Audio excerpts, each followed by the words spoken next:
Welcome to a little happy hour at home. We've got Big FM playing on the radio on the smart speaker. Actually, tell your speaker to load Big FM San Diego, and you can play along at home, kids. Today we're going to make a cocktail that is honestly one of the only cocktails that I've come across that is a classic cocktail born before Prohibition that was created by a woman. I mean, at a time when women were not in bars, those kind of bars, or at least the bars that weren't known for ill repute, let alone behind the bar creating cocktails. Her name was Ada Coleman, better known as Coley. So Coley is the creator of the cocktail we're going to make today called the Hanky Panky. I love it. It really embraces a couple of things of that era. One of them being the spirit of Hanky Panky, which, the guy better known for being at the bar called the Savoy in the Savoy Hotel, known the American bar, was an American. His name was Harry Craddock, and he quite literally wrote the book on cocktails. This is really, I mean, it's filled with hundreds of cocktails that he was the first one really to jot down in about 1930, and it's kind of the definitive boozy Bible, if you will. But the cocktail that gets its name, Hanky Panky, came from Coley, Ada Coleman. It is in this book, the Savoy cocktail book, but she doesn't get credit. She doesn't get credit. And she was technically, I mean, she was the predecessor to Harry Craddock, the guy that jotted all these fabulous recipes down. And she was hired by a benefactor. I don't know if there's more to that story or not, but a guy that he brought the Gilbert and Sullivan operas to London, and he built the Savoy Hotel. What is his name? Doesn't matter. But Ada made cocktails. Coley, pardon me. Coley made cocktails for none other than the Prince of Wales. Not that guy, the other guy, like way back. She made cocktails for Mark Twain, and she made cocktails for a guy named Sir Charles Hawtrey. Now, Sir Charles was really the guy that inspired and mentored Noel Coward. Now, if you know Noel Coward, he was a playwright, very famous. He was a singer, an actor. Probably threw a little dance steps in there every once in a while. He was known for his flamboyant style, and it was said that he came into the Savoy Hotel and the American bar and told Ada to make him something special. And because I don't want to pretend to have memorized that, I wanted to read to you because Ada was at the Savoy Hotel and the American bar making cocktails for the rich, fabulously famous, and wealthy for many, many years. She was there at least as early as 1903 and was there till 1905 or 1925, pardon me. And she gave an interview to England's The People newspaper in 1925 with the behind the scenes story of the creation of the Hanky Panky. And she said, the late Charles Hawtrey was one of the best judges of cocktails that I knew. Some years ago, when he was overworking, he used to come into the bar and say, Coley, I am tired. Give me something with a bit of punch in it. It was for him that I spent hours experimenting until I had invented a new cocktail. The next time he came in, I told him I had a new drink for him. He sipped it and draining the glass, he said, by Jove, this is the real Hanky Panky. And Hanky Panky is what it's been called ever since. So what is the Hanky Panky? Coley's creation, the non-negotiable that made it the Hanky Panky was Fernet Branca, and we'll get to that in a second. We're also going to use so one part, no, not one part of that, one part of sweet vermouth, which is the red vermouth, and we're going to use an Italian because Fernet Branca is Italian in and of itself. But Martini and Rossi, they've been making it for a long time, people. 1863. It's not super expensive, over 100 years. The family's been making that. That's a family boozy concoction, as is our Fernet Branca, which is a digestivo. So I kind of think this drink would best serve you after dinner, perhaps. Hi, JD. Just want to say a quick hello. Thanks for joining the party here. We're going to use a London dry gin, which is another kind of non-negotiable. I mean, it was a cocktail created by Coley in London, so why not use a London dry gin? I tell you. And the elements of that, so it's going to be one part London dry gin, usually 1.75 or 1.5 ounces of gin. Let's go with that actually. So one part gin, London dry. We're going to do one part of the sweet vermouth, And we're going to just put a couple of baby drops in here of the Fernet Branca. And yes, it's not French, so it's not Fernet, it's Fernet, okay? Okay, so what is Fernet Branca? It is, again, a digestivo. I mean, people make all sorts of things with this. On their website, they've got lots of interesting things, like you can make some bruschetta.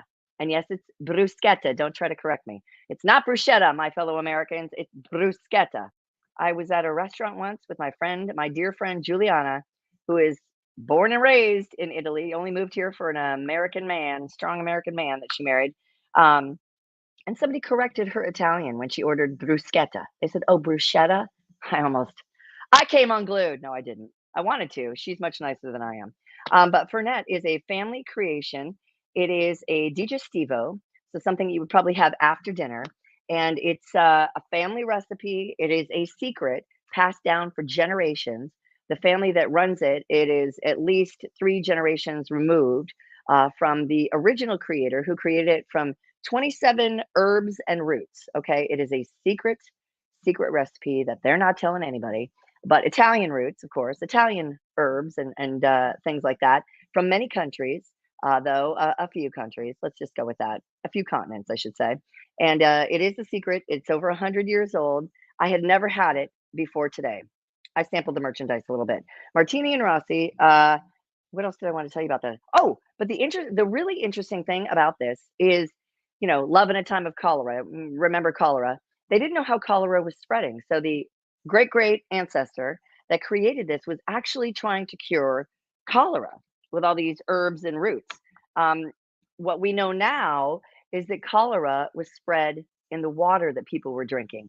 The people that weren't drinking much water back in the day, because it wasn't probably as appetizing as it is today or as clean as it is today, didn't have a taste for it. They had a taste for something a little more boozy. They didn't get cholera. Only the people that were drinking water, the people that abstained from drinking water, were the ones that were living. Go figure. It's too bad it didn't work for what we got going on now.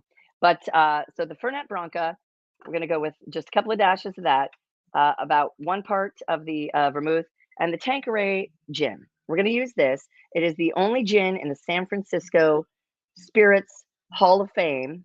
I mean, it is amazing. It's chamomile flowers, of course, juniper berries. They say it's the only gin made from whole fresh fruits. And let's see, 100% grain, neutral spirits, angelica root, coriander, and licorice. And I think with the Fernet Branca and this Tanqueray gin, you do get a lot of that anise flavor. At least that's what I thought. I was like, what is that? What is that flavor that I don't often have in a cocktail? And it is that. Fernet Branca is a great medicine. Yes. Oh, yes. Italian. The CH is pronounced with a K. See, thank you, Vivi. Thank you very much for that. Yeah, way different dialect in Italy from Sicily. Oh, yeah, I'm sure. To Rome, hon. Oh, well, sure, Chris. Sure. But the family pronounces it Fernet Branca. And so that's what we're going with, Got to go with the actual source. So this is an iconic brand, though. Iconic. And I think it's perfect for this drink. So I've been chilling my glass, and it's a very easy cocktail to make. Well, look, now the ice wouldn't come out. It's nice and cold. Okay, and we're going to strain this. We're going to mix this in a glass because, of course, it's gin. We don't want to bruise our gin. Okay, the ice is still cold enough. All right, 1.5 ounces. I can just use this side of the jigger, the big side. And we're going to mix it up to stir it to get it nice and cold. But again, you want this drink cold. But I think it's best as like a digestif, a little after dinner concoction. And we're going to garnish it with the orange peel. We're going to spritz a little bit of here. Actually, you know what I'm going to do? It calls for a couple of drops, but because I don't have like a proper dropper, let's try this. It didn't work last time. See, too much, Corey Dillon. I didn't even make it on the spoon. I swear I'm not drunk yet, but it's Friday. We never know what'll happen. We're open to it. We don't have to get up early in the morning. Okay, I'm putting on the wrong screws. Okay, so let's see here. We're going to mix that up. Okay. Yeah, Milano is not in the south. It's not in Sicily. So again, we're going with Fernet Branca. I mean, if my friend Juliana was a bolder person, she's shy. She would never come on. Okay. Got that going. Stirred it. See, practice run.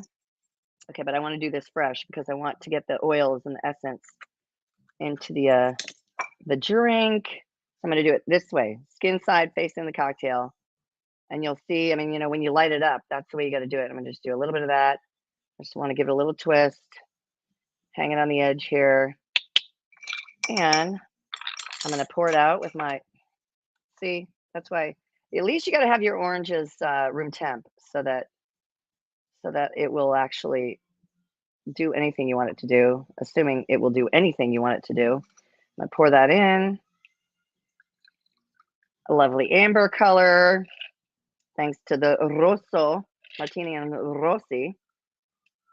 Okay, how are we doing here? Let's take a little, thanks for the cocktail. Well, thank you. Cheers, Chris. And cheers to our Hanky Panky. Let's try it out. Oh, yeah.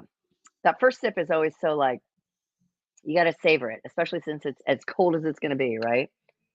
Mm-mm-mm. Like I said, it is very herbal. I think the anise really comes through in this. Not a black licorice fan myself. Not at all. Actually, I hate it. Despise it. Worst Halloween candy ever. One of them. But this cocktail is nice. It's kind of like, you know, I hate anything fake mint, but real mint in a cocktail, love it. Real mint in anything, love it. Toothpaste, hate it. I mean, I use it, don't love it. And given the option, wouldn't do it. But, this is delicious. It's delicious. It's a great fall cocktail too because it's earthy. It has that anise, though it's cold, and the orange, and just the juniper berries, the angelica root, the coriander. It's delicious. Thank you, Ada Coley. Coleman. Coley to Coley, one of the only women who was allowed behind the bar to make cocktails for the likes of kings, princes, playwrights, and all sorts of famous and rich people. So cheers to you. I hope you enjoy the Hanky Panky. Cheers to you and yours. I don't know why I'm slurring so much today, but it is what it is.